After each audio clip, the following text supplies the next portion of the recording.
Quero convidar você a abrir no texto que ali está, Colossenses 1, apenas um versículo nós leremos.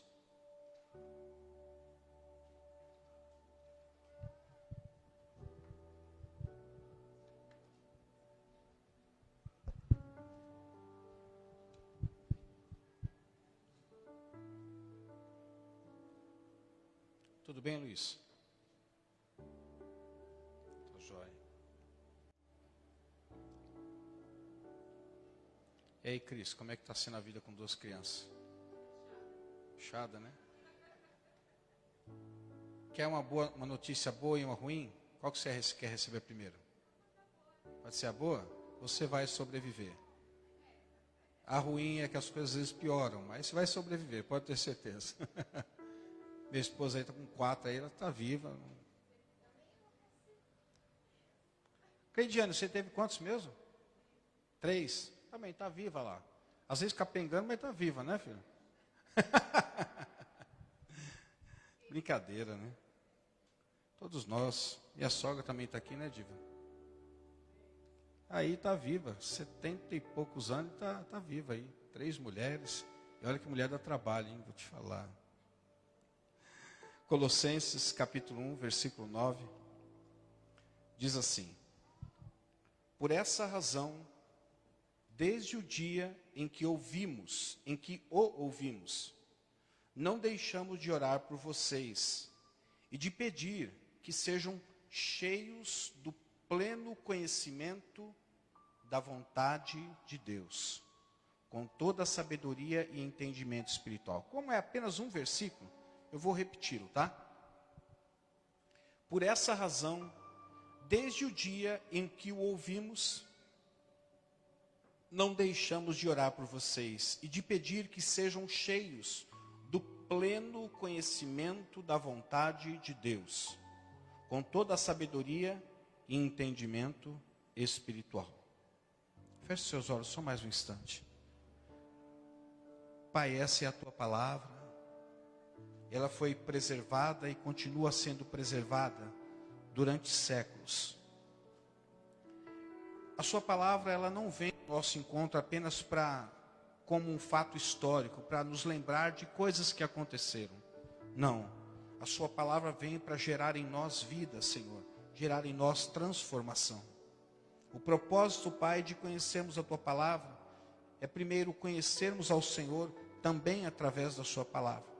E para que através da sua palavra haja uma atuação sobrenatural do teu Espírito que possa transformar as nossas vidas. Por isso eu te peço, Senhor, que o Senhor me use como vaso de barro que sou, mas que toda a excelência, Senhor, habite neste vaso de barro. E que a mensagem seja clara, Senhor, transparente. E que acima de tudo, Senhor, nós apenas não saímos deste lugar ouvindo mais uma mensagem, mas desafiados a vivê-la no nosso dia a dia. Eu oro e agradeço em nome de Jesus. Uma das coisas que me chama a atenção nesse versículo que nós acabamos de ler, é que o autor estava dizendo que a oração que ele estava fazendo pelos colossenses, é que os colossenses viessem a ter o pleno conhecimento da vontade de Deus.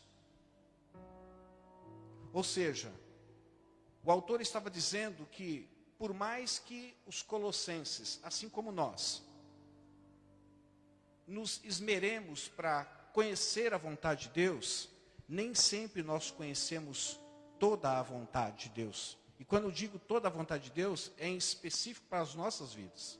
Então Paulo estava dizendo, olha, eu vou orar e vou continuar orando por vocês, para que vocês cheguem em um nível onde vocês possam ter o pleno, a totalidade, o total conhecimento da vontade de Deus. Bom, normalmente quando nós queremos exemplificar do que o homem é formado, às vezes nós usamos algumas figuras de linguagem, ou alguns objetos. Eu vou usar aqui um objeto que talvez possa descrever o homem na sua formação, na sua estrutura. Nós sabemos que o homem ele é corpo, alma, mas também é espírito. Embora o espírito do homem, quando ele ainda não foi regenerado, ele é um espírito que está morto. E ele precisa ser regenerado para ser vivificado, receber vida e ter um relacionamento com propriedade com o seu Criador. Quando a gente olha para o ovo, a gente sabe que ele é composto aí da casca, da clara e também da gema. Nós vamos dizer aqui que a casca representa a parte exterior do ovo, assim como representa também a parte exterior do homem. Aquilo que você está vendo. Eu não sou aquilo que você está vendo. Você está vendo apenas parte daquilo que eu sou, daquilo que eu sou composto. Você vê o meu corpo, você vê partes do meu corpo, você vê, talvez você possa ver algumas coisas, ou notar algumas coisas em mim, bem como eu também em você, que outras pessoas podem não notar. Mas, no geral, é algo que está exposto aí a todos, é a parte externa do homem. Existe a parte de dentro do ovo, duas partes, duas substâncias, uma que nós chamamos a clara do ovo. E nós podemos dizer que essa clara do ovo pode representar a alma do homem. E lá no meinho nós encontramos a gema do ovo, que nós podemos exemplificar que ali está o espírito do homem. Nós sabemos que o corpo do homem, ele é basicamente formado dos membros externos e dos órgãos internos. Eu sei que o corpo humano não é tão simples assim, mas aquilo que nós podemos ver e aquilo que nós já soubemos, o que existe dentro de nós, é basicamente isso. Nós somos formados dos membros externos e também dos órgãos internos. No espírito do homem se encontra aquilo que nós chamamos de intuição, comunhão e consciência. Na alma do homem, a gente encontra aquilo que nós chamamos de razão, emoção e vontade. É na sua alma que está, embora não seja algo material em você, mas é onde é desenvolvida a razão, aonde são desenvolvidas as emoções e aonde também é praticada a vontade do ser humano. É justamente na alma dele. Na alma do homem, você vai encontrar as vontades. E essas vontades, elas são manifestas a todo momento. Quando você levantou pela manhã, você provavelmente teve algumas vontades. Talvez vontade de levantar ou vontade de não levantar. Se teve vontade de levantar, depois teve vontade de fazer uma boa refeição, tomar um bom café da manhã. E o dia, no decorrer do dia, à medida que o dia foi decorrendo, foi transcorrendo, você foi manifestando as suas vontades. Agora, existem as vontades que estão em harmonia com a vontade divina. Essas vontades que estão na alma. Aquela que acata a direção do Espírito de Deus. Por isso nós dizemos que a vontade está em harmonia com a vontade de Deus, porque a alma escolheu fazer a vontade de Deus. E por conta disso ele está em harmonia. Mas também existem vontades que estão em desarmonia com a direção de Deus, porque ela está em harmonia com a direção da natureza de pecado. Então a alma, ela acaba fazendo as suas escolhas. Ela escolhe fazer a vontade daquilo que a natureza de pecado requer dela, ou ela escolhe fazer a vontade daquilo que o Espírito de Deus, quando o homem, este já é nascido de novo, fazer então a vontade de Deus. Quando se trata da vontade de Deus, nós sabemos que a vontade de Deus, ela está revelada diretamente na palavra de Deus. Mas nós sabemos também que nem tudo aquilo que nós enfrentamos e nós passamos, nós encontramos revelado na vontade de Deus. A vontade de Deus que está explícita, está na palavra. Tudo que você quiser que está explícito, está revelado na palavra. Mas existe a vontade de Deus que está implícita. É aquela que muitas vezes você precisa fazer uma escolha, tomar uma decisão, só que você mapeia toda a Bíblia e você não vai encontrar nenhuma situação parecida com essa que você está vivendo e que você precisa tomar uma decisão. Então, essa vontade que está implícita será revelada onde? no espírito do homem, pelo Espírito de Deus, e é claro que em conformidade com a palavra dele, porque nada daquilo que o Espírito de Deus revelar ao espírito do homem, porque é a vontade de Deus, estará em desarmonia com a sua palavra. Nunca isso acontecerá. Nós, meus irmãos, como seres humanos que nós somos, e por isso eu pedi até para o Gu fazer isso para mim, você acabou fazendo, né, Gu? Você não ia achar um negócio que você acabou fazendo. Eu dei um desenho lá e o Gustavo acabou fazendo muito bem feito ali. Nós, como seres humanos que somos, nós temos andado muito mais na periferia da vontade de Deus do que no centro da vontade de Deus. Aquele desenho está tentando exemplificar exatamente isso. Ali o meio representa a vontade de Deus. E aqueles bonequinhos, aqueles homens que vocês estão vendo, aquelas pessoas que vocês estão vendo em torno da vontade de Deus, somos nós. E que mediante as nossas escolhas, mediante as nossas decisões, nós podemos nos encontrar lá na extremidade, na ponta, como nós podemos nos encontrar no meio, como nós podemos encontrar um pouco mais próximo, como nós podemos encontrar muito perto da vontade de Deus para as nossas vidas. Agora, por que que isso acontece? Isso acontece porque nós andamos na nossa vida muito mais por aquilo que nós vemos, por aquilo que nós sentimos, do que por aquilo que nós conhecemos na palavra de Deus e do que nós temos registrado na nossa mente, na nossa consciência, pelo Espírito de Deus em nós. Todos nós, com raríssimas exceções, somos pessoas que somos muito mais guiadas por aquilo que vemos e por aquilo que sentimos. A nossa visão faz com que, ao captar alguma coisa, você deseja alguma coisa, desperte a vontade por aquilo, e você muitas vezes não questiona se aquilo que despertou a vontade em você, o desejo, é a vontade de Deus para a sua vida. E muitas vezes nós tomamos decisões, fazemos escolhas baseadas naquilo que nós sentimos. Eu estou sentindo que eu devo fazer isso, eu vou fazer isso, eu estou com vontade de fazer isso, eu estou sentindo. E vamos lá e fazemos isso. E às vezes nós não somos bem-sucedidos justamente por causa disso. Se eu perguntasse para vocês, a todos vocês, qual é a vontade de Deus? Eu acredito que a maioria responderia, quase que em unanimidade, daria a mesma resposta. Bom, pastor, a vontade de Deus é que a gente ande em obediência a Ele. É isso. Resumidamente, é isso que Deus deseja. Só que essa noite, fim de tarde, início de noite, eu gostaria de levar você a pensar um pouco mais além disso. Deus, muito mais do que obedecer, existe dentro de nós a razão, o motivo pelo qual nós somos desafiados a obedecer à vontade de Deus. Se eu perguntar por que você, qual é a vontade de Deus? A vontade de Deus é que eu obedeça. Agora, se eu perguntar para você, por que você obedece?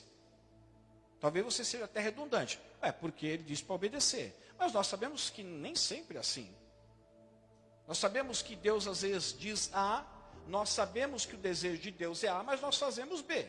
Então veja bem, nós não obedecemos porque conhecemos a vontade de Deus. Porque muitas vezes mesmo conhecendo a sua vontade, nós fazemos algo que é contrário à vontade de Deus. Agora, o que faz, qual é o motivo, qual é a razão que existe dentro de nós que somos desafiados a obedecer a Deus? Quando você obedece a Deus, por que você obedece a Deus? Alguns podem dizer assim, bom, eu obedeço a Deus porque eu tenho medo de Deus. Porque eu sei que se eu fizer alguma coisa, e dependendo daquilo que eu fizer, que é contrário à vontade de Deus, eu terei consequências na minha vida. Consequências que podem ser reversíveis, consequências que podem se tornar irreversíveis. Então, o motivo pelo qual eu obedeço a Deus é porque eu tenho medo das consequências. Outras pessoas poderão encontrar uma outra resposta. Por que elas obedecem a Deus? Mas eu gostaria de levar você a pensar hoje que o desejo de Deus, é claro, que você o obedeça. Mas que você o obedeça pelo motivo certo. Sabe aquele negócio que a gente faz com os nossos filhos? Quando às vezes eles são mais insistentes, não querem obedecer? Se você não obedecer, você vai apanhar. E aquele que teme a mão do pai, a mão da mãe, ou a cinta do pai, a cinta da mãe, o que ele faz? Ele obedece. Mas por que ele obedece? Porque ele concorda? Porque ele encontra prazer em obedecer o pai nessa situação? Ou obedecer a mãe? Não. Ele obedece porque ele tem medo de apanhar. Outros vão dizer assim: se você não obedecer, 1 semana de castigo. Vou tirar, nos dias de hoje, vou tirar de você o celular. A criança fala: agora, eu obedeço agora, mas não tire a minha vida, que é o meu celular. Não me afaste da tela. Então, o que eu queria que você caminhasse comigo hoje é pensar muito mais na questão do que, muito mais por que você obedece, do que obedecer. É tão gostoso quando você diz para um filho: filho, faz isso. E você percebe que dentro dele existe uma inquietação, ele não concorda com você. Mas mesmo assim ele fala assim: tá bom, pai, eu vou fazer. Às vezes ele nem diz nada. Às vezes alguns podem até dizer: olha, pai, ó mãe, eu não concordo, mas em obediência ao Senhor, em obediência à senhora, e porque eu quero honrá-los, eu vou fazer isso. Embora eu não concorde. E é um direito das pessoas não concordar conosco. Nem tudo que nós pensamos ser certo, para outras pessoas pode ser certo, mesmo que seja certo. Eu entendo que muito mais do que obedecer a Deus, existe, vou usar a mesma palavra para Deus, tá? Existe uma vontade de Deus que nós obedeçamos, mas obedeçamos pelo motivo certo, e não simplesmente obedeçamos. Eu quero então começar a falar aqui sobre a vontade de Deus. A vontade de Deus é que nós vivamos em santidade, mas por gratidão. Vou repetir. A vontade de Deus é que eu e você, todos nós, vivamos uma vida de santidade, mas que ao sermos desafiados para vivermos em santidade, a nossa motivação seja a gratidão por aquilo que Ele fez por nós. E eu tenho certeza naquilo que vou dizer. É claro que toda regra tem as suas exceções, mas eu temo que hoje a maioria do povo de Deus, quando aceita o desafio de viver uma vida de santidade, não é por gratidão por aquilo que Cristo fez por ele, mas é por medo de consequências que poderão vir em fruto de uma vida que não é uma vida de santidade. Agora, se você perguntar: é desejo de Deus que eu viva em santidade? Você não sabe disso? É claro que você sabe disso. Mas a questão é que muitas vezes nós não somos tão cuidadosos com a vida de santidade. Nós, às vezes, usamos palavras inadequadas no nosso dia a dia. Nós usamos palavras que muitas vezes entristecem o Espírito Santo de Deus. Nós fazemos escolhas que são contrárias à vontade de Deus. Nós fazemos, pensamos e muitas vezes nos comportamos como pessoas que na realidade não está em nenhum momento querendo externalizar uma vida de santidade, mas está querendo ser feliz. E olha o que diz 1 Tessalonicenses capítulo 4, versículo 3. A vontade de Deus é que vocês sejam... Essa é a vontade. Mas ao invés de nós lutarmos pela santidade, muitas vezes nós vivemos uma vida lutando contra a santidade. O texto continua dizendo, ele pormenoriza no que diz respeito à vida de santidade, embora a vida de santidade não é só isso, mas diz assim: abstenham-se da imoralidade sexual. Pasmem vocês, meus irmãos, mas hoje o número de pessoas que têm relacionamento sexual dentro da igreja é quase o mesmo número de pessoas que têm relacionamento sexual daqueles que estão fora da igreja. As pessoas não estão mais se cuidando para se guardarem para o seu futuro marido ou para a sua futura esposa, dentro dessa área da sexualidade. Mesmo estando ela dentro da igreja, mesmo sendo batizada, eu sempre digo para minha esposa, a questão não tem nada a ver com religião, sabe, William? Tem a ver com valores. Se os valores que o cristianismo propõe para você passar a ser um valor para você, você vai cuidar para que isso seja importante na sua vida. Mas se o valor se os valores que o cristianismo repassa a você não se tornar um valor para você, você vai continuar vivendo dentro do cristianismo, dentro da igreja, mas não vivendo uma vida de santidade naquela área, porque aquela área ainda não se tornou um valor para você. A vontade de Deus é que todos nós vivamos uma vida de santidade.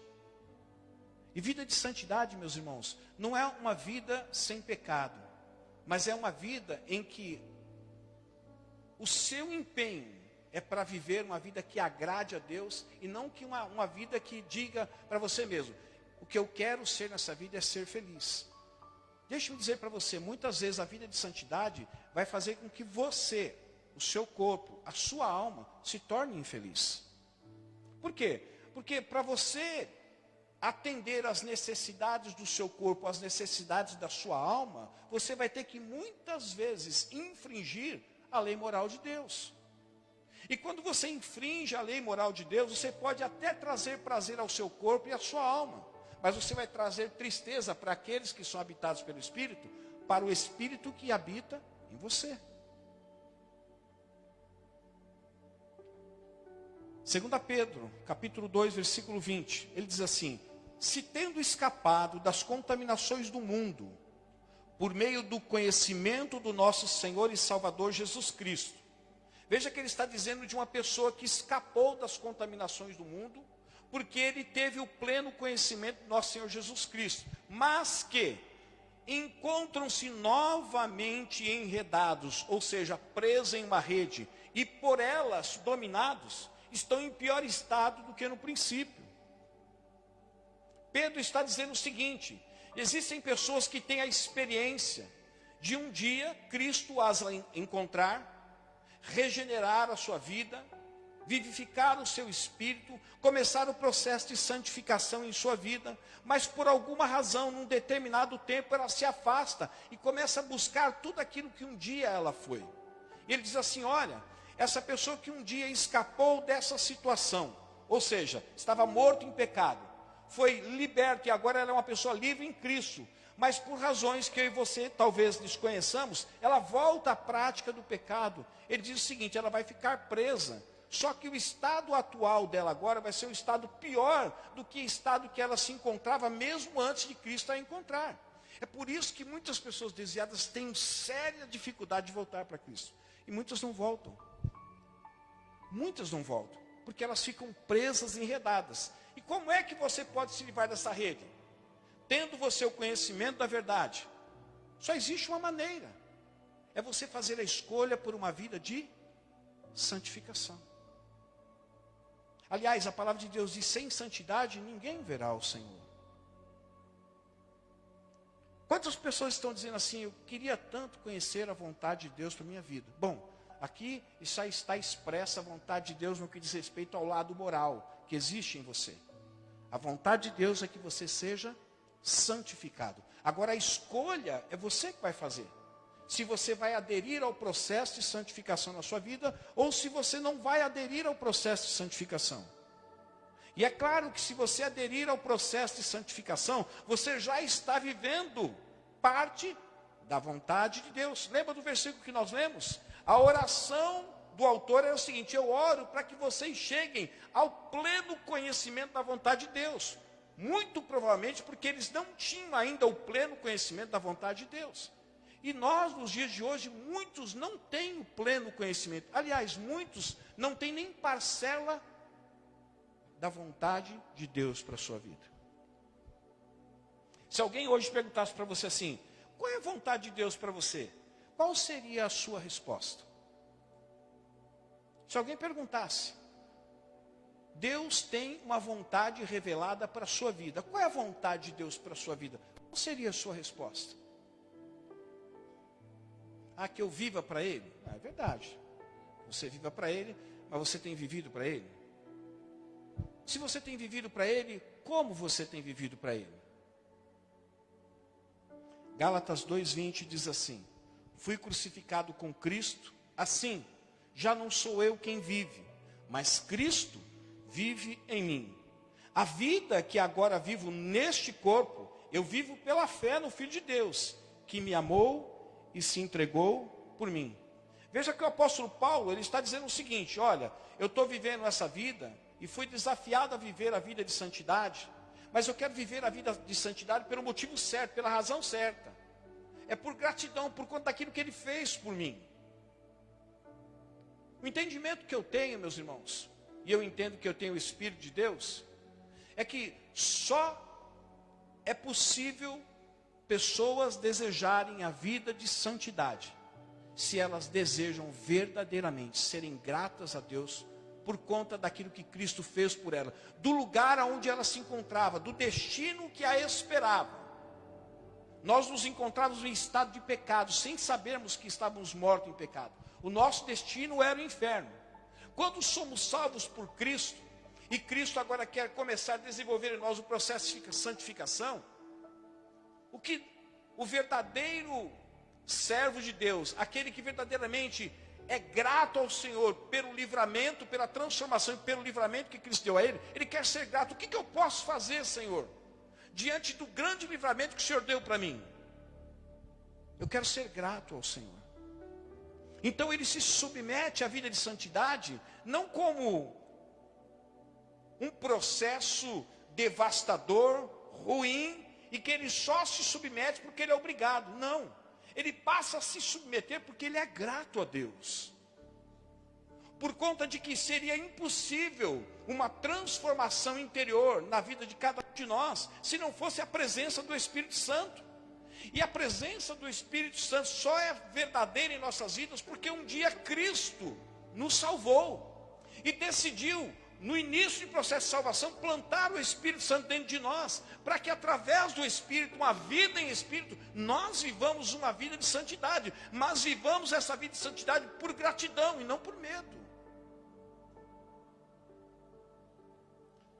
Segunda verdade, a vontade de Deus é que sejamos gratos em tudo, mas pela confiança que temos nele. 1 Tessalonicenses 5,18 diz assim: deem graças em todas as... Só vi a abelha aqui. Deem graças em todas as... Por quê? Para quem? Que estão em... Sabe aquela situação, aquela circunstância que você vive que não te agrada? A Bíblia não está dizendo que você tem que dar graça por ela, mas nela. Existe uma diferença de você dar graça pela situação que você está vivendo e você dar graça na situação que você está vivendo. Você pode até não concordar de estar vivendo aquela circunstância, estar passando por aquela circunstância.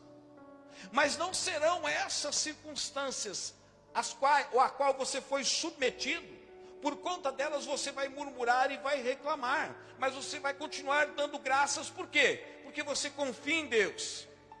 Porque se Deus permitir, aliás, se não, como Deus permitiu que você fosse submetido a passar por essa circunstância, Ele continua no controle de todas as coisas. E que mesmo que você não entenda a razão pela qual Deus permitiu que você fosse submetido a passar por essas circunstâncias, Ele sabe de todas as coisas. Agora, o mais importante é você confiar nele. Saber que o mesmo Deus que permitiu que essas circunstâncias envolvessem sua vida, é o mesmo Deus que tem poder de tirá-lo dessa circunstância na hora certa. Agora a pergunta que eu faço para mim e para você: temos sido gratos em tudo? 1 Tessalonicenses 5,18, vou repetir: deem graças em todas as circunstâncias, pois esta é a vontade de Deus para vocês. Quando a gente enfrenta situações adversas, a primeira afirmação que a gente faz é a seguinte: isso é vontade de Deus para a minha vida. Não pode ser vontade de Deus para a minha vida. Mas às vezes pode ser. Aliás, pode ser justamente porque Deus está precisando trabalhar algumas coisas em você. E essa situação, ela não era necessária, mas se tornou necessária por conta da nossa inflexibilidade. Por conta da nossa dificuldade de audição espiritual, de ouvir a Deus quando Deus nos expõe a determinada circunstância, mas nós não percebemos. E às vezes Ele precisa fechar o cerco para que a gente possa entender qual é o recado, o que Ele está querendo comunicar para nós. Por isso, então, o autor diz assim, olha, aprendam a dar graças em todas as circunstâncias. Uma vez eu estava no seminário, no ano de 98. Não é 97, viu, Sérgio? 97 já passou, agora é 98. Fui eu, minha esposa, a Michele e mais uma sobrinha. E um cachorro. Porque a condição para essa minha sobrinha aí era levar o cachorro. E como eu não tinha muita escolha a fazer, eu falei, vamos levar o cachorro também. Vivíamos uma vida muito limitada financeiramente lá. Extremamente limitada. E um dia, eu não me lembro onde que estávamos indo, eu saí com um carro, estava na Avenida Expressa, e uma Kombi veio do meu lado e bateu no meu Passat, a ponto de chegar a quebrar a roda da frente. Eu não podia nem trazer o carro para casa, porque não tinha como rodar o carro. E quando eu olhei para aquela situação, o cara foi embora, não quis acertar nada, o culpado foi embora. E eu não conhecia ninguém, não conhecia nada ali. Eu fiquei pensando, Senhor, uma situação dessa, viver agora. Mal a gente está tendo dinheiro para comer, quanto mais dinheiro para consertar o carro. Nessa situação que ficou. Porque a tendência nossa é quando nós somos submetidos a determinadas circunstâncias que não são agradáveis para nós sempre perguntamos, por que Deus? Ao invés de perguntarmos, para que Deus? Eu sei que algumas pessoas poderão dizer assim, mas esse aí foi o diabo que se moveu. Pode ter sido. Mas também ele só faz aquilo que Deus consente. O diabo não pode fazer nada contra mim, contra você, mesmo que não seja a vontade de Deus, mas nada que Deus não permita ele fazer. Tanto é que quando ele quis fazer o que ele fez com Jó, primeiro, ele teve que ter o consentimento de Deus. Não foi Deus que elaborou aquele plano, chamou Satanás e pediu para Satanás fazer aquilo. Foi Satanás que, olha, eu tenho um plano e quero executar isso contra o teu servo, para provar para você que na realidade ele só é fiel por conta da situação que o Senhor proporcionou para ele. E Deus falou, então vai lá e faz. Deus não criou aquele plano, mas permitiu que um plano feito por Satanás fosse lançado sobre a vida de Jó. É verdade, essas coisas acontecem. Mas mesmo nessas situações, nós precisamos aprender a dar graças em todas as circunstâncias, porque esta é a vontade de Deus. Então já conhecemos pelo menos duas partes da vontade de Deus. A primeira, que nós conhecemos, que a vontade de Deus é que você vive uma vida de santidade. Então se você está vivendo em pecado, meu amigo, você está vivendo porque você escolheu viver. Porque a vontade você já conhece. Agora não saia da vida de pecado porque você está com medo que Deus pese a mão em você. Não faça isso. Só lembre daquilo que Ele fez por você. Lembre de quem Ele colocou dentro de você, que é o Espírito Santo, justamente para fortalecê-lo, para que você não ceda às tentações. Segunda parte da vontade de Deus, nós estamos aprendendo que nós precisamos ser gratos em tudo, mas pela confiança. Eu estou passando por isso hoje. Não entendo o que eu estou passando, mas eu confio em Deus. Eu sei que esse é um tempo que talvez seja necessário eu passar por uma imposição do diabo, ou pela permissão de Deus, mas eu sei de uma coisa, eu confio em Deus. O mesmo Deus que permitiu que eu fosse submetido a essa situação, é o Deus que tem poder para me retirar da situação. Então eu vou aguardar, enquanto isso, eu vou aguardar e confiar em Deus. Porque a vontade dele é boa, perfeita e agradável. E mesmo que seja algo ruim aos nossos olhos, aos nossos sentimentos, nós sabemos que Deus tem o melhor para as nossas vidas. Provérbios 27, 20. Ele diz assim, o Sheol e a destruição são insaciáveis, como insaciáveis são os olhos do homem. O homem, às vezes, ele não tem dificuldade de agradecer, quando aquilo que está sobre a sua vida é algo positivo. Mas ele tem dificuldade de dar ações de graças, ou dar graças nessas mesmas situações, quando aquilo que vem sobre a vida dele é algo negativo. Por quê? Porque o homem está sempre querendo mais. Eu já citei essa frase aqui, mas vou repetir porque eu acho que vai valer a pena. O contentamento não vem de muitas conquistas, mas o contentamento virá sempre de poucos desejos. Você pensa que se você conquistar aquilo que você quer conquistar, você ficará satisfeito? É nada. Você vai ficar satisfeito durante um tempo. Daqui a pouco você desejará outras coisas. E quando você desejar essas outras coisas, você passar a lutar por elas, e você conseguir alcançar essas outras coisas que você alcançou, você também terá uma satisfação passageira, temporária. E em breve, muito breve, mas muito breve mesmo, você desejará outras coisas. E assim será a sua vida repetidamente durante a vida toda. Por quê? O homem é um ser insaciável para tudo. A palavra de Deus diz assim: você tendo com o que comer, com o que beber, com o que vestir, estejam o quê? Estejam o quê? Satisfeito. Vamos e venhamos. Nós temos muito mais do que comer, beber e vestir. Nós temos muito mais do que isso. Nós escolhemos a roupa que nós queremos ir para determinado lugar. Você certamente hoje, para vir aqui, você entrou no seu guarda-roupa, pequeno ou grande, não entrou dentro do guarda-roupa, mas abriu a porta, ou se foi dentro de um closet, você entrou e você olhou assim: bom, acho que hoje eu vou com essa, porque semana passada já fui com esse sapato, então eu vou trocar. Eu não tenho muitas alternativas, no entanto, eu tenho uma estratégia. Eu esqueço a roupa que eu venho. Uma vez eu vim tanto com essa camisa, que um rapaz chegou e me presenteou com a camisa: pastor, eu estou te presenteando com essa camisa aqui. Ô rapaz, eu gostei, né? É para ver se só tira a outra, porque todo culto eu vejo, todo culto, estou na live, só está com aquela mesma camisa. Falei: só não tem outra. Eu tenho outras, esqueça. Então qual é a minha estratégia agora? Para não esquecer, eu chego em casa, tiro essa roupa que você está vendo que eu vim com ela, eu penduro e corto o cinto. Porque eu sei que o cabide onde está o cinto, aquela roupa, foi a roupa que eu vesti na quinta-feira, no domingo. Então, domingo que vem, se eu vier, a não ser que alguém lá de casa seja usado pelas trevas e tire o cinto e bote no outro canto, aí eu vou esquecer, capaz de eu vir do mesmo jeito que eu estou aqui, porque eu esqueço. Filipenses, capítulo 4, verso 12 e 13, diz assim: eu sei o que é passar necessidade. Eu sei também o que é ter fartura, apóstolo Paulo dizendo. Mas eu aprendi uma coisa, aprendi o segredo de viver contente em toda e qualquer situação. Ou seja, não é a situação que determina o meu contentamento. É o meu contentamento que vai determinar a situação. Seja bem alimentado, seja com fome, tendo muito ou passado necessidade. Aí vem o famoso versículo que todos nós usamos, mas sempre usamos ele isolado: tudo posso naquele que me fortalece. Apóstolo Paulo diz assim: olha, eu dou graça em toda e qualquer situação. Se eu estiver passando fome, eu dou graça. Se eu estiver comendo muito, aí que eu dou graça. Se eu estiver sofrendo, eu dou graça. Se eu estiver não sofrendo, eu também dou graça.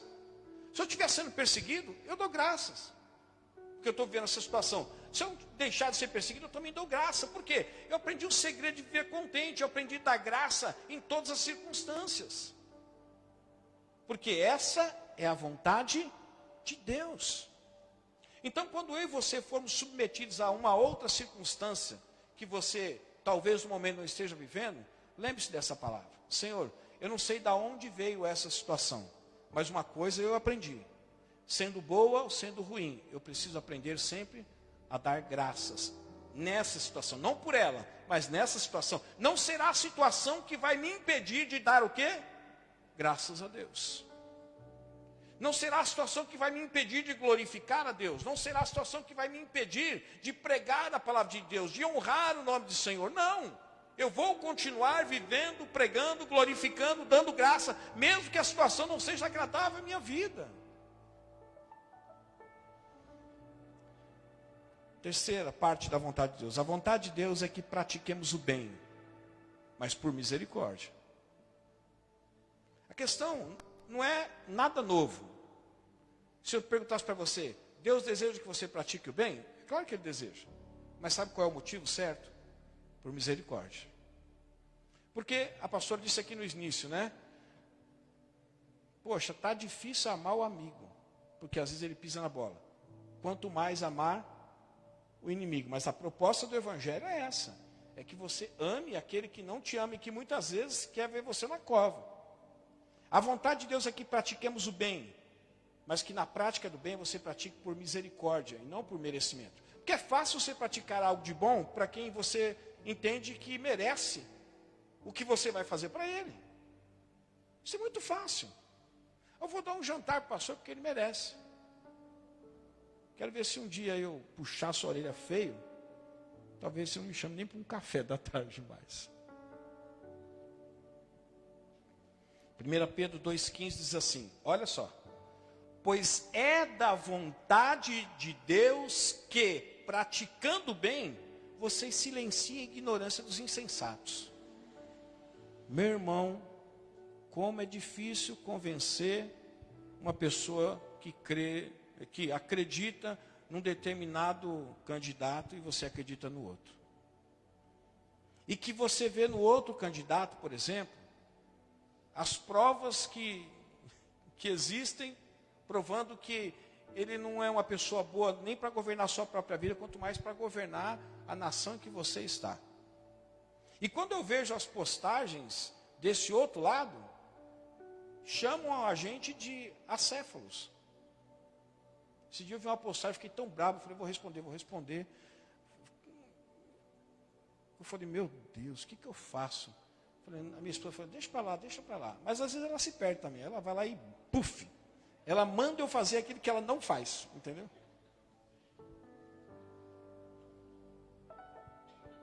O texto de Pedro está dizendo assim, é da vontade de Deus que vocês pratiquem o bem, e na prática do bem vocês vão silenciar a ignorância de quem? Dos insensatos. Não é rebatendo, mas é fazendo o que é certo pelo certo. Não merecem receber aquilo que de certo você pode fazer para eles. Mas é pela misericórdia. O que nós temos às vezes vivenciado é que às vezes a gente sempre quer agradar alguém que é legal, que é bacana, que te ajuda, que você tem um carinho por ela. Mas a proposta do Evangelho, ela vai muito mais além. Que você venha fazer para mim, por exemplo, que você ama, você possa fazer pelo inimigo, não porque você ama, mas é pela misericórdia, mas você faça a mesma coisa. E eu sei que é difícil. Como eu disse para vocês, a questão não é de obedecer a Deus, mas por que obedecemos a Deus? Eu pratico o bem. Para quem eu pratico o bem? Para aqueles que me fazem o bem. E olha só que interessante, olha o que diz Lucas 6,33 a respeito disso que eu disse agora. E que mérito vocês terão se fizerem o bem àqueles que são bons para com vocês? Até os pecadores agem assim. Jesus estava dizendo assim, se vocês estão fazendo o bem para aqueles que te fazem o bem, me desculpa, amigo, você não está fazendo nada demais. Porque os pecadores também fazem a mesma coisa, eles fazem o bem para aqueles que fazem o bem. Mas a minha proposta é que vocês façam o bem para aqueles que te fazem o mal. E essa parte do Evangelho é muito chata, né? É muito chata, porque a gente sabe o que é certo, mas a gente não quer fazer. Para isso existem as fofocas. A gente faz o bem para quem faz bem para a gente, para quem faz mal, a gente ainda fica fofocando, falando assim, não vou fazer mesmo. Eu vou entregar ele na mão de Deus. Deus bote o pés e a mão em cima dele. Esse dia eu estava falando lá em casa, falei assim, a minha oração agora, para essa turma que está se levantando, querendo transformar o nosso país num comunismo ou no socialismo, é a oração de Davi. Falei, Senhor, taca a mão nesse povo, nos inimigos que não querem nada com o Senhor. Eu sei que Davi fez isso. Mas o conselho do nosso Salvador é o contrário. Eu vou usar uma palavra que vocês não consideram, infelizmente é o contrário. Infelizmente, porque a minha carne não quer isso. Minha carne queria ver cair uma hora que tivesse toda a cúpula reunida, a hora que tiver sabe, a equipe ministerial pronta, assim, aí viesse um avião terrorista, e caísse, acabava com tudo, vamos começar tudo outra vez. Esse é o meu desejo, mas eu sei que ele está errado.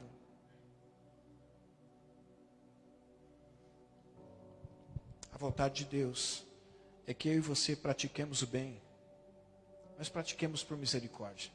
Você seja capaz de fazer o bem para as pessoas, mesmo sem elas merecerem. E isso é o quê? Misericórdia, é graça.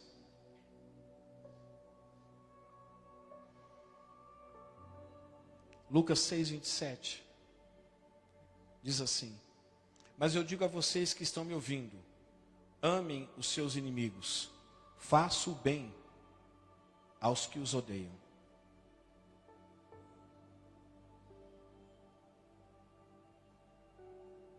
É difícil arrancar um amém, né? Nem eu quero falar. Além de eu ter que amar o meu inimigo, eu ainda tenho que fazer o bem para esses inimigos que me odeiam. Mas você sabe que a mesma força vai o quê?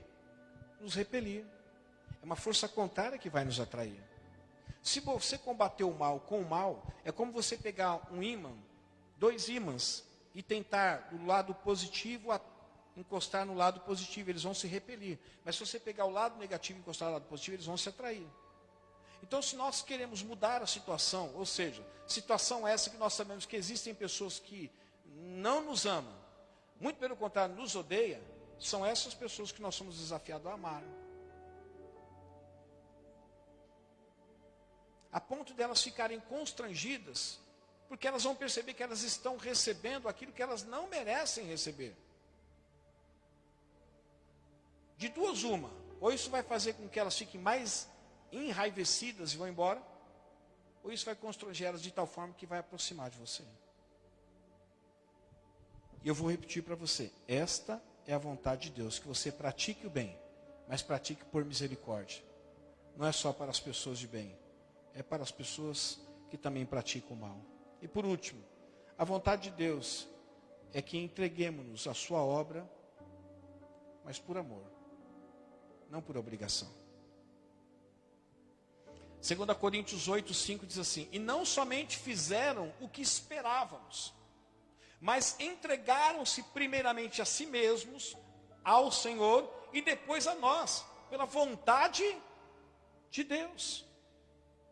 Apóstolo Paulo estava dizendo que existia um grupo de pessoas que eles tinham de certa forma uma certa expectativa com essas pessoas, e a expectativa que ele tinha foi suprida, porque ele afirma assim: olha, eles não só fizeram o que nós esperávamos, ou seja, as expectativas de Paulo em relação àquele grupo foram supridas, mas eles foram além das expectativas de Paulo. Eles se entregaram primeiramente ao Senhor e depois se entregaram ao serviço da obra do Senhor, auxiliando os apóstolos pela vontade de Deus, porque essa era a vontade de Deus, que eles se entregassem à obra do Senhor, mas tinha que ser uma entrega não por obrigação, mas tinha que ser uma entrega porque eles amavam a obra de Deus.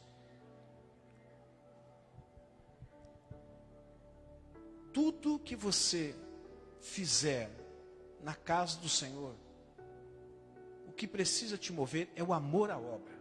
Não é porque o pastor é legal, não é porque a pastora é legal, não é porque eu estou vendo, está uma desgraça, eu vou ajudar, estou com dó daquele povo. Também não é, é por amor. A sua contribuição precisa ser por amor, o seu serviço na casa do Senhor precisa ser por amor. Nada disso pode ser por obrigação. Então é só quem ama que se entrega na obra de Deus. É só quem ama. Quem não ama vai viver a sua vida. Ela não vai fazer uso daquilo que o Senhor deu para ela para servir o corpo. Ela vai usar para ela mesma, vai guardar para ela mesma. E isso nada mais é do que falta de amor à obra do Senhor. Porque cada dom que foi dado a cada um de nós foi dado para quê? Para edificar o quê? O corpo. Então eu tenho, porque Deus me deu, não porque está em mim, existe em mim aquilo que Deus me deu, e aquilo que Deus me deu existe em mim, que é para abençoar vocês. Mas não pense que existe só em mim, isso existe em vocês, para que aquilo que existe em vocês, vocês se amarem a obra do Senhor, entregarão para que vocês possam edificar a minha vida. Mas tem que ser por amor, não é por obrigação. Se for por obrigação, não faça nada, infelizmente. Provérbios 18:9 diz assim: quem relaxa em seu trabalho é irmão do que o destrói. Ou seja, quem faz a obra do Senhor relaxadamente está cooperando com aquela pessoa que está destruindo. Tente imaginar uma pessoa que está tentando destruir a obra de Deus. Aquele que relaxa, a palavra de Deus diz que está cooperando com aquele que está destruindo. Por isso que eu tenho um posicionamento: faça e faça bem. Se não for para fazer bem, não faça nada. Mas uma coisa eu sei, que Deus te capacitou para fazer o melhor. E o que você precisa para fazer, você já tem. Agora é uma escolha que você vai ter que fazer. Mas se pegar para fazer, faça com excelência, faça o melhor. Seja o melhor músico. Não seja o melhor músico em relação a outros músicos, mas seja o melhor músico dentro daquilo que Deus te deu para ser. Seja o melhor pregador, o melhor professor, o melhor em tudo. Faça o melhor. Porque essa é a vontade de Deus. E eu encerro essa mensagem citando Atos 20, 24.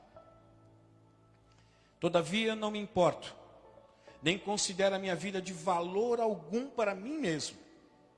Olha qual era o foco de Paulo. Se tão somente eu puder terminar a corrida e completar o ministério que o Senhor Jesus me confiou, de testemunhar do Evangelho da graça de Deus. Nós vivemos num tempo onde existe um Deus, não que ele não faça isso, mas a ênfase de hoje, existe um Deus que realiza sonhos. Apóstolo Paulo, ele está dizendo assim, olha, eu não tenho a minha vida de valor algum para mim mesmo. Eu não estou interessado em coisas para mim. Todo o meu desejo, toda a minha vontade é fazer a vontade de Deus. E qual é a vontade de Deus? E qual é a minha vontade? Que eu possa terminar a corrida, completar o ministério que o Senhor Jesus me confiou, de testemunhar do Evangelho da graça de Deus. Eu me dou por satisfeito. Eu me dou por satisfeito se eu conseguir terminar isso. Porque eu amo a obra. Eu vou me desgastar, não é para comprar a casa dos meus sonhos. Eu vou me desgastar não para comprar o carro do meu sonho. Eu não vou me desgastar para fazer a viagem dos meus sonhos. Embora tudo isso você possa ter. Mas se eu tiver que me desgastar em alguma coisa, eu vou me desgastar para fazer o quê? A vontade de Deus. Que a vontade de Deus se cumpra em minha vida. E o apóstolo Paulo deixa bem claro. O mais importante para ele, a Bíblia não fala nem se o apóstolo Paulo tinha casa própria. Eu sei que ele andava de navio para lá e para cá, fazia a tenda. Mas ele falou assim, olha, eu quero fazer a vontade de Deus. E como ele diz, que fazer a vontade de Deus, fazer a vontade dele é eu me entregar à obra dele, então eu vou fazer o melhor. Mas eu quero me entregar, não porque estão me obrigando, eu quero me entregar porque eu amo. É só porque eu amo. Eu termino essa mensagem dizendo para você, você que deseja conhecer a vontade de Deus para a sua vida, você deseja mesmo? Talvez você ainda está vivendo do jeito que você está vivendo, porque ainda a vontade de Deus para você é obscura. Então, se você quer dar um pontapé inicial na sua vida, para ter a certeza de que você está fazendo a vontade de Deus, primeiro, viva uma vida de santidade, mas por gratidão e não por medo. Lute contra o pecado, não com medo de cair, e por conta de cair as consequências virão, você tem medo disso. Não. Vive uma vida de santidade como uma forma de você retribuir ao Senhor, que a sua vida seja agradável ao Senhor por conta daquilo que Ele fez por você, na cruz do Calvário, tirando você de um destino tenebroso, de um inferno de sofrimento, e transformando a sua vida e tornando você a habitação do Espírito. Essa deve ser a sua motivação. Não só obedecer, mas obedecer por gratidão. Viver uma vida de santidade, mas por gratidão. Eu rejeito o pecado, não porque tenho medo de ceder a ele e as consequências virem. Eu rejeito o pecado porque eu sou grato ao Senhor. Eu quero agradar ao meu Senhor. É por isso que eu rejeito o pecado. Seja grato em toda situação, pela confiança que você tem nele. Você está vivendo uma situação difícil? Seja grato a Deus. Sabe por quê? Porque da mesma forma que você entrou nessa situação, ou te colocar nessa situação, ou talvez você mesmo se colocou nessa situação e Deus permitiu, Deus é suficientemente capaz de te tirar, apenas confie nele.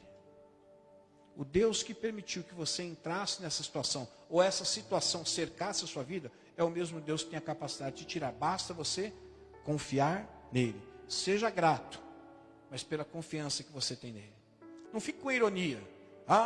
Cadê? Oh, glória, oh, aleluia. Mas no fundo você não está concordando com nada aqui. Não, Senhor, eu te dou graças, porque eu sei que o Senhor, no tempo certo, vai me tirar dessa situação. Eu confio em Ti. Pratique o bem a todos por misericórdia e não por merecimento. Não seja seletivo na prática do bem. Não escolha as pessoas de bem para praticar o bem. Se tiver que escolher, escolha as pessoas que não são boas para você. para você praticar o bem. Até porque Jesus disse, se você fizer o bem para aqueles que te fazem bem, que diferença você está fazendo? Ele diz, até os pagãos fazem isso. Qualquer pessoa do mundo faz isso. Nós estamos além disso, nós estamos num outro nível. Nós estamos num outro desafio. O desafio é fazer algo diferente daquilo que o mundo faz. O mundo faz o bem para as pessoas de bem. Nós faremos o bem para as pessoas que nos odeiam, que não nos amam. Se entregue à obra do Senhor por amor e não por obrigação. Não é porque alguém está pegando no seu pé. Está pegando no seu pé, deixa pegar no pé. Mas que aquilo que venha te mover, quando você se entregar à obra do Senhor, que seja o amor à obra do Senhor. Vamos ficar em pé?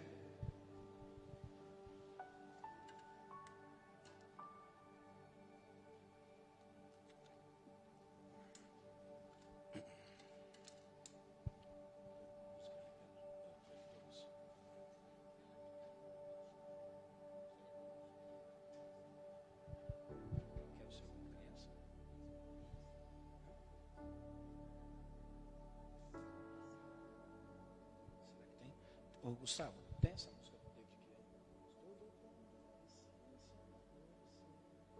A essência és tu. Alguma?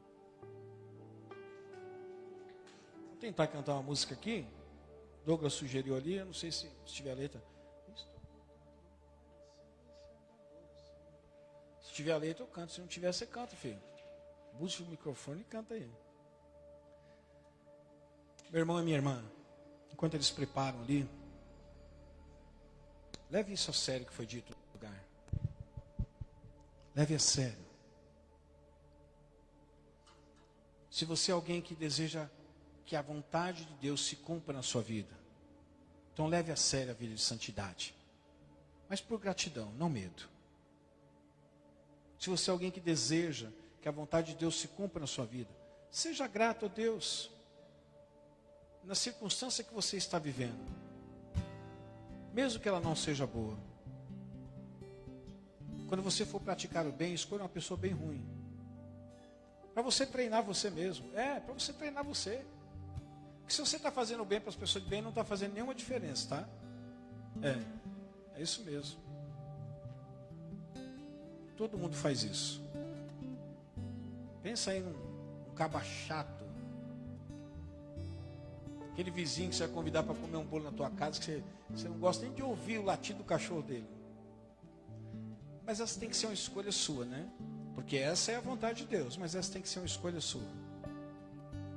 Se entregue à obra do Senhor.